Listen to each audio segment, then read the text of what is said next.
ಭಾರತ ಮತ್ತು ಅಫ್ಘಾನಿಸ್ತಾನ ನಡುವಿನ ಏಕೈಕ ಟೆಸ್ಟ್ ಮ್ಯಾಚ್ಗೆ ಕೌಂಟ್ ಡೌನ್ ಸ್ಟಾರ್ಟ್ ಆಗಿದೆ. ಚಂಡೀಗಢದ ಮುಲ್ಲನ್ಪುರದಲ್ಲಿ ನಾಳೆ ಬೆಳಗ್ಗೆ 9:30ಕ್ಕೆ ಪಂದ್ಯ ಶುರುವಾಗುತ್ತೆ. ಐಪಿಎಲ್ನಲ್ಲಿ ಹೊಡಿಬಡಿ ಆಟವಾಡ್ತಾ ಇದ್ದ ಪ್ಲೇಯರ್ಗಳೆಲ್ಲರೂ ಕೂಡ ಈಗ ವೈಟ್ ಜೆರ್ಸಿಯಲ್ಲಿ ಕ್ರೀಸ್ ಕಚ್ಚಿ ನಿಲ್ಲೋದನ್ನ ಪ್ರಾಕ್ಟೀಸ್ ಮಾಡ್ತಿದ್ದಾರೆ. ಹಾಗಾದ್ರೆ ಅಫ್ಘಾನ್ ಬೇಟೆಗೆ ಹೇಗಿರುತ್ತೆ ಪ್ಲೇಯಿಂಗ್ 11? ಬೌಲಿಂಗ್ ವೀಕ್ ಆಗುತ್ತಾ? ದೇವದತ್ ಪಡಿಕ್ಕಲ್ಗೆ ಯಾವ ಸ್ಲಾಟ್? ಈ ಬಗ್ಗೆ ಹೇಳ್ತೇನೆ. ನಾನು ಶಾಂತ. ನ್ಯೂಸ್ ಧ್ಯಾನದ ಸಬ್ಸ್ಕ್ರೈಬರ್ ಆಗೋದಿಕ್ಕೆ ಮರಿಬೇಡಿ. ಶುಭ್ಮನ್ ಗಿಲ್ ಕ್ಯಾಪ್ಟನ್ಸಿ, ಕೆಎಲ್ ರಾಹುಲ್ ಅವರ ವೈಸ್ ಕ್ಯಾಪ್ಟನ್ಸಿಯಲ್ಲಿ ನಾಳೆಯಿಂದ ಟೆಸ್ಟ್ ಸರಣಿ ಆರಂಭವಾಗಲಿದೆ. 7 ತಿಂಗಳ ಲಾಂಗ್ ಬ್ರೇಕ್ ಬಳಿಕ ಮತ್ತೊಮ್ಮೆ ರೆಡ್ ಬಾಲ್ ಫಾರ್ಮೆಟ್ಗಾಗಿ ಮೈದಾನಕ್ಕಿಳಿತಿದ್ದಾರೆ. ಕಳೆದ ನವೆಂಬರ್ನಲ್ಲಿ ಸೌತ್ ಆಫ್ರಿಕಾ ವಿರುದ್ಧ 2-2 ಪಂದ್ಯಗಳನ್ನು ಸೋತಿದ್ದ ಭಾರತ ಈಗ ವೈಟ್ ಜೆರ್ಸಿಯಲ್ಲಿ ಕಮ್ಬ್ಯಾಕ್ ಮಾಡಲೇಬೇಕಿದೆ. WTC ಫೈನಲ್ಗೆ ಅನ್ವಯ ಆಗದೇ ಇದ್ರೂ ಟೀಮ್ ಫಾರ್ಮ್ ಆಗಬೇಕು. ಹೌದು, ಭಾರತ ಮತ್ತು ಅಫ್ಘಾನಿಸ್ತಾನ ನಡುವಿನ ಪಂದ್ಯ ಕೇವಲ ಔಪಚಾರಿಕ ಪಂದ್ಯ ಅಷ್ಟೇ. ಇಲ್ಲಿ ಯಾರೇ ಗೆದ್ರು ಯಾರೇ ಸೋತ್ರು ಕೂಡ ವಿಶ್ವ ಟೆಸ್ಟ್ ಚಾಂಪಿಯನ್ಶಿಪ್ ಫೈನಲ್ ರೇಸ್ನಲ್ಲಿ ಪರಿಣಾಮ ಬೀರಲ್ಲ. ಅಂದ್ರೆ ಈ ಪಂದ್ಯವನ್ನ ಭಾರತ ಗೆದ್ರು ಸೋತ್ರು WTC ಪಾಯಿಂಟ್ಸ್ ಟೇಬಲ್ನಲ್ಲಿ ವೇರಿಯೇಷನ್ಸ್ ಆಗಲ್ಲ. ಯಾಕಂದ್ರೆ ICC ನಿಯಮಗಳ ಪ್ರಕಾರ ಟೆಸ್ಟ್ ಶ್ರೇಯಾಂಕದಲ್ಲಿ ಅಗ್ರಸ್ಥಾನದಲ್ಲಿರುವಂತ ಕೇವಲ 9 ದೇಶಗಳು ಮಾತ್ರ ವಿಶ್ವ ಟೆಸ್ಟ್ ಚಾಂಪಿಯನ್ಶಿಪ್ನಲ್ಲಿ ಭಾಗವಹಿಸುತ್ತವೆ. ಅಫ್ಘಾನಿಸ್ತಾನ, ಐರ್ಲೆಂಡ್ ಹಾಗೆ ಜಿಂಬಾಬ್ವೆ ತಂಡಗಳು ಪ್ರಸ್ತುತ ಈ 9 ತಂಡಗಳ ಪಟ್ಟಿಯಿಂದ ಹೊರಗಿವೆ. ಅದು ಅಲ್ಲದೆ WTC ನಿಯಮಾವಳಿಗಳ ಪ್ರಕಾರ ಚಾಂಪಿಯನ್ಶಿಪ್ ಅಡಿಯಲ್ಲಿ ಪರಿಗಣಿಸಲ್ಪಡುವಂತ ಯಾವುದೇ ಟೆಸ್ಟ್ ಸರಣಿಯಲ್ಲಿ ಮಿನಿಮಮ್ ಅಂದ್ರೂ ಕೂಡ 2 ಟೆಸ್ಟ್ ಪಂದ್ಯಗಳು ಇರಲೇಬೇಕು. ಆದ್ರೆ ಈ ಸರಣಿಯಲ್ಲಿ ಕೇವಲ 1 ಪಂದ್ಯ ಮಾತ್ರ ಇರೋದ್ರಿಂದ ಇದು ಕೇವಲ ದ್ವಿಪಕ್ಷೀಯ ಪಂದ್ಯವಷ್ಟೇ ಆಗುತ್ತೆ. ಹೀಗಿದ್ರೂ ಕೂಡ ಪಂದ್ಯದಲ್ಲಿ ಆಟಗಾರರು ಗಳಿಸುವಂತ ರನ್ ಹಾಗೆ ವಿಕೆಟ್ಗಳನ್ನ ಅವರ ಅಧಿಕೃತ ICC ಟೆಸ್ಟ್ ಅಂಕಿಅಂಶಗಳು ಹಾಗೆ ವೈಯಕ್ತಿಕ ರ್ಯಾಂಕಿಂಗ್ಗೆ ಪರಿಗಣನೆ ಮಾಡಲಾಗುತ್ತೆ. ಹೀಗಾಗಿ WTCಗೆ ಎಫೆಕ್ಟ್ ಆಗದೇ ಇದ್ರೂ ಕೂಡ ಮುಂಬರುವ ಸರಣಿಗಳನ್ನ ಗಮನದಲ್ಲಿ ಇಟ್ಕೊಂಡು ಬಲಿಷ್ಠ ಪ್ಲೇಯಿಂಗ್ 11 ಇಲ್ಲಿ ಕಣಕ್ಕಿಳಿಸಬೇಕಾಗುತ್ತೆ. ಒಂದ್ ರೀತಿ ಎಕ್ಸ್ಪೆರಿಮೆಂಟ್ ಅಂದ್ರೂ ಕೂಡ ತಪ್ಪಾಗಲ್ಲ. ಹಾಗಾದ್ರೆ ಭಾರತ ಪರ ಹೇಗಿರುತ್ತೆ ಸಂಭಾವ್ಯ ಪ್ಲೇಯಿಂಗ್ 11 ಅನ್ನೋದನ್ನ ನೋಡ್ತಾ ಹೋಗೋಣ.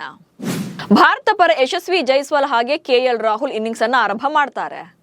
ಸೊ ಈ 2 ಜೋಡಿ ಸಾಕಷ್ಟು ಪಂದ್ಯಗಳಿಂದಲೂ ಕೂಡ ಇವರಿಬ್ಬರೇ ಭಾರತ ಪರ ಓಪನಿಂಗ್ ಅನ್ನ ಮಾಡ್ತಾ ಇರುವಂತದ್ದು. ಸೊ ಇಲ್ಲಿ ರೋಹಿತ್ ಶರ್ಮಾ ಅವರು ನಿವೃತ್ತಿಯನ್ನು ಘೋಷಣೆ ಮಾಡಿದ ಮೇಲೆ KL ರಾಹುಲ್ಗೆ ಓಪನರ್ ಆಗಿ ಬಡ್ತಿಯನ್ನು ನೀಡಲಾಗಿದೆ.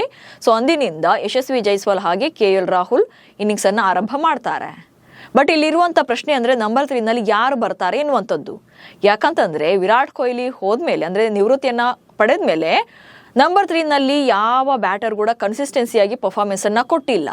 ಸೊ ಪದೇ ಪದೇ ಚೇಂಜ್ ಮಾಡ್ತಾನೆ ಇದ್ದಾರೆ ಬ್ಯಾಟಿಂಗ್ ಆರ್ಡರ್ನಲ್ಲಿ.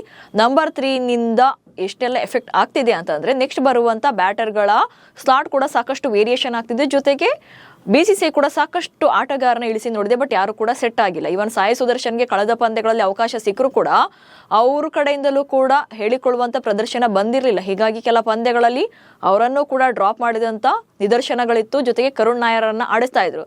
ಬಟ್ ಈಗ ಕರುಣ್ ಕೂಡ ಫೇಲ್ಯೂರ್ ಆಗಿದ್ರಿಂದ ಅವರನ್ನ ತಂಡದಿಂದಲೇ ಕೈ ಬಿಟ್ಟಿರುವಂಥದ್ದು. ಹೀಗಾಗಿ ಮತ್ತೆ ಸಾಯಿ ಸುದರ್ಶನ್ ಮೊರೆ ಹೋಗ್ತಾರಾ ಅಥವಾ ದೇವದತ್ ಪಡಿಕ್ಕಲ್ರನ್ನ ಕಣಕ್ಕಿಳಿಸ್ತಾರಾ ಎನ್ನುವಂಥ ಕನ್ಫ್ಯೂಷನ್ ಕೂಡ ಇರುವಂಥದ್ದು. ಇನ್ನು ಶುಭ್ಮನ್ ಗಿಲ್ ನಂಬರ್ 4ನಲ್ಲಿ ನಾಯಕ ಶುಭ್ಮನ್ ಗಿಲ್ ಬರ್ತಾರೆ. ಸೊ ಅದರಲ್ಲಿ ಯಾವುದೇ ಡೌಟ್ ಇಲ್ಲ. ಇನ್ನು ಆಲ್ರೌಂಡರ್ ಕೋಟಾದಲ್ಲಿ ನಿತೀಶ್ ಕುಮಾರ್ ರೆಡ್ಡಿ, ವಾಷಿಂಗ್ಟನ್ ಸುಂದರ್ ಹಾಗೆ ಮಾನವ್ ಸುತಾರ್ ಹಾಗೆ ಹರ್ಷ್ ದುಬೆ ಆಡುವಂತ ಸಾಧ್ಯತೆಗಳು ಜಾಸ್ತಿ ಇರುವಂಥದ್ದು. ಯಾಕಂತಂದ್ರೆ ಈ ಟೆಸ್ಟ್ ತಂಡದಲ್ಲಿ ಹೊಸಬರಿಗೆ ಜಾಸ್ತಿ ಮಣೆ ಹಾಕಿರೋದ್ರಿಂದ ಇವ್ರು 4 ಕೂಡ ಆಲ್ರೌಂಡರ್ ಕೋಟಾದಲ್ಲಿ ಆಡುವಂತ ಸಾಧ್ಯತೆಗಳು ಜಾಸ್ತಿ ಇವೆ.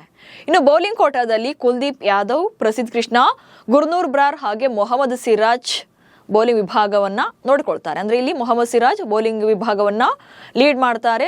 ಜಸ್ಪ್ರೀತ್ ಬುಮ್ರಾ ಅವರ ಆಬ್ಸೆನ್ಸ್ನಲ್ಲಿ ಮೊಹಮ್ಮದ್ ಸಿರಾಜ್ ಇಲ್ಲಿ ಮೇನ್ ಬೌಲರ್ ಆಗ್ತಾರೆ ಈ ಪಂದ್ಯದಲ್ಲಿ. ಇನ್ನು ಅಫ್ಘಾನಿಸ್ತಾನ ಮತ್ತು ಭಾರತ ತಂಡಗಳು ಕೊನೆಯ ಬಾರಿಗೆ 2018ರಲ್ಲಿ ಟೆಸ್ಟ್ ಪಂದ್ಯವನ್ನ ಆಡಿದ್ದು.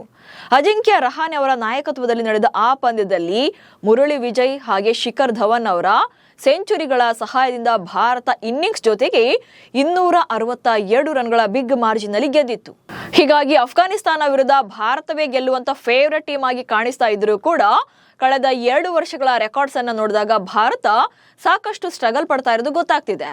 ಅದು ಅಲ್ಲದೆ ಭಾರತ ತಂಡದಲ್ಲಿ ಅನುಭವಿಗಳ ಕೊರತೆ ಕೂಡ ಇದೆ. ರವೀಂದ್ರ ಜಡೇಜಾಗೂ ಕೂಡ ಈ ಪಂದ್ಯಕ್ಕೆ ರೆಸ್ಟ್ ಕೊಟ್ಟಿರೋದ್ರಿಂದ ಮಿಡಲ್ ಆರ್ಡರ್ನಲ್ಲಿ ಎಕ್ಸ್ಪೀರಿಯನ್ಸ್ನ ಮಿಸ್ ಮಾಡ್ಕೊಳ್ತಾರೆ. ಇನ್ನು ಭಾರತ ಮತ್ತು ಅಫ್ಘಾನಿಸ್ತಾನ 2018ರಲ್ಲಿ ಟೆಸ್ಟ್ ಮ್ಯಾಚ್ ಆಡಿದ ಬಳಿಕ ಜೂನ್ 2026ರವರೆಗೆ ಅಫ್ಘಾನರು ಟೋಟಲ್ ಆಗಿ 11 ಟೆಸ್ಟ್ ಪಂದ್ಯಗಳನ್ನು ಆಡಿರುವಂಥದ್ದು. ಈ ಪೀರಿಯಡ್ನಲ್ಲಿ, ಅಂದರೆ ಭಾರತ ಪರ ಕೊನೆಯ ಬಾರಿಗೆ ಆಡಿದಂಥ ಪಂದ್ಯದ ಬಳಿಕ. ಇನ್ನು ಭಾರತ ಅಲ್ಲಿಂದ ಈಚೆಗೆ 67 ಟೆಸ್ಟ್ ಪಂದ್ಯಗಳನ್ನು ಆಡಿದೆ. 67ರ ಪೈಕಿ 49 ಟೆಸ್ಟ್ ಪಂದ್ಯಗಳಲ್ಲಿ ರಿಷಬ್ ಪಂತ್ ಆಡಿದ್ದಾರೆ. ಸೊ ಇದು ಅವರಿಗೆ 50ನೇ ಟೆಸ್ಟ್ ಮ್ಯಾಚ್. ಇನ್ನು ಅಫ್ಘಾನಿಸ್ತಾನ ಕೊನೆಯ ಬಾರಿಗೆ ಭಾರತ ವಿರುದ್ಧ ಆಡಿದಾಗ ಪಂತ್ ಇನ್ನೂ ಕೂಡ ಟೆಸ್ಟ್ಗೆ ಪದಾರ್ಪಣ ಮಾಡಿಯೇ ಇರಲಿಲ್ಲ. 2018ರ ತಂಡದಲ್ಲಿ KL ರಾಹುಲ್ ಮಾತ್ರ ಈಗಿರುವಂತ ಭಾರತೀಯ ಟೆಸ್ಟ್ ತಂಡದ ಭಾಗವಾಗಿದ್ದಾರೆ. ಇನ್ನು ಅಫ್ಘಾನಿಸ್ತಾನ ನಾಯಕ ಹಶ್ಮತುಲ್ಲಾ ಶಾಹಿದಿ ಹಾಗೆ ಬ್ಯಾಟ್ಸ್ಮನ್ ಆಗಿರುವಂತ ರಹಮದ್ ಶಾ ಕೂಡ ಆ ಪಂದ್ಯವನ್ನ ಆಡಿದ್ರು. ಅಂದ್ರೆ 2018ರಲ್ಲಿ ಭಾರತ ವಿರುದ್ಧ ಆಡಿದ್ರು. ಸೊ ಈಗಲೂ ಕೂಡ ಅವರಿಬ್ರು ಮಾತ್ರ ಈಗ ಅಫ್ಘಾನ್ ತಂಡದಲ್ಲಿ ಇರುವಂತದ್ದು.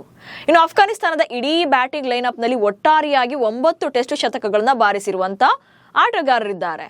ಸೊ ಅದೇ ಹೊಸ ಭಾರತೀಯ ತಂಡದಲ್ಲಿ 39 ಶತಕಗಳನ್ನ ಬಾರಿಸಿರುವಂತ ಬ್ಯಾಟರ್ಗಳಿದ್ದಾರೆ. ಸೊ ಅಲ್ಲಿಗೆ ಎಲ್ಲಾ ಆಂಗಲ್ನಲ್ಲೂ ಕೂಡ ಭಾರತವೇ ಗೆಲ್ಲುವಂತ ಫೇವರೇಟ್ ಟೀಮ್ ಆಗಿ ಕಾಣ್ತಾ ಇದೆ. ನಮಸ್ಕಾರ.